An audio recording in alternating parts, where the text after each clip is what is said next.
Nirehitra ny orinasa miisa efatra, orinasa mpanao savony, kojakojana fiara ahitana kodiarana, mpanamboatra taratasy fidiovana ary mpanamboatra fitaovana fanaratona teo Ankorondrano ao anatin'ny faritra ny Toriztal tany ho any amin'ny 10 ora sy sasany alina no nisy izany firehetana izany.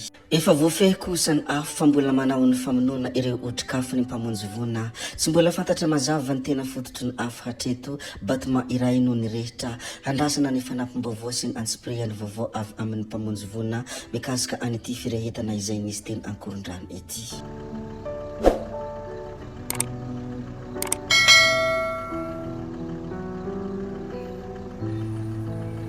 Fa i Maherylanto manandafy kosa dia nilaza tao anatin'ny pejiny hoe mety gaga ianareo hoe izaho no mizara an'ity zavatra ity fa izahay moa no niara niaina tao kameray fotanteraka.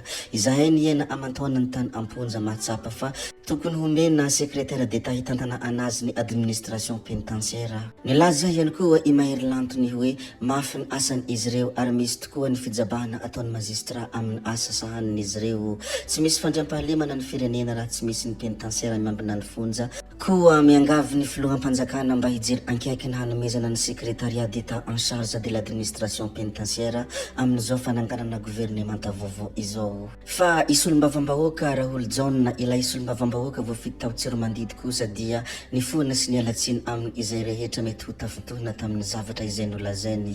Nitondra fialantsiny amin'ny teny izay nataony moa ity isolombavambahoaka lany tao Tsiromandidy ity ny andro omaly raha nitafafo tamin'ny mpanao gazety tao antoerana. Izy moa dia nilaza fa tsy mankasitraka ny hetsy-bahoaka sy ny fanonganana ary ny fananganana ny gouvernemanta eny Andalambe raha mbola teo amin'ny toeran'ny filoha teo aloha Andry Nirina Rajoelina. Tsara aloha rehefa mahatsapa tena hoe diso izy fa kosa tokony mba hovaina ity fanaovana politika izay sakezan'ny mpandresy ity hoy ny fanehoan-kevitra ny mpanao gazety sasany. Ho faramparanantsika tanteraka moa ity video ity koa dia ny hamaramparanansika azy moa dia izara kely ity sarin'ny ramatoa ity anisan'izay tena be tembava tamin'izany fotoana izany.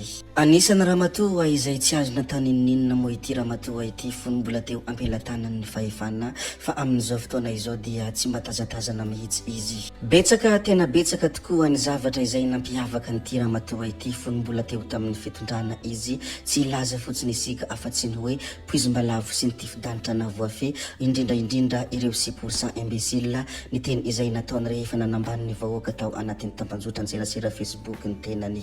Zay ihany koa no namarana ny video antsika koa dia mankasitraka anareo na vitany haino hatramin'ny farany ary mbola manentana anareo foana mbola anaraka ny video manaraka izay alatsaka hiato misesisesy zay fa tsala veneny resaka hametra veloma izay veloma vetivety amin'ny manaraka indray no manao ny misimisi veloma ary tompoko lahy veloma tompoko vavy amin'ny manaraka indray eo.